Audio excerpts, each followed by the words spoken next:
Howdy y'all. Today I'll be showing you how to feed a sourdough culture. Although a lot of people have trouble with this, have nothing to fear. It's a very simple process and anyone can do it. I like to use a 1-quart mason jar as a container. If you don't have a mason jar, any jug will do. Also, you'll need a baking scale. Remember, there is a difference between volume and weight. Amazon has them for 10 to 15 bucks, go buy one. Feeding the culture means adding equal parts water and flour by weight. This is where the scale comes in handy. You only need a small amount of active culture to feed your culture. If you don't have an active culture, go buy one online or start one from scratch.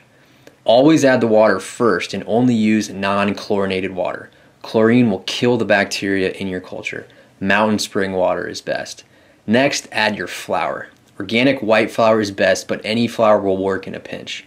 Make sure your ingredients are mixed thoroughly. Don't be lazy on this step. It's never fun finding dry pockets of flour when you go to use your culture.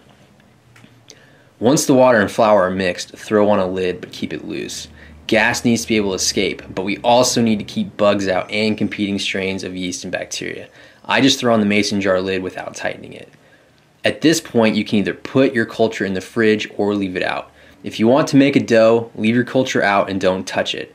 65 to 75 degrees Fahrenheit is ideal.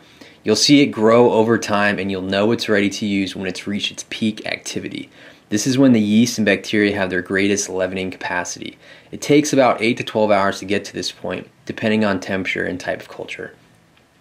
That's it. I hope this helped. Drop me a comment if you have any other questions, and happy baking, y'all.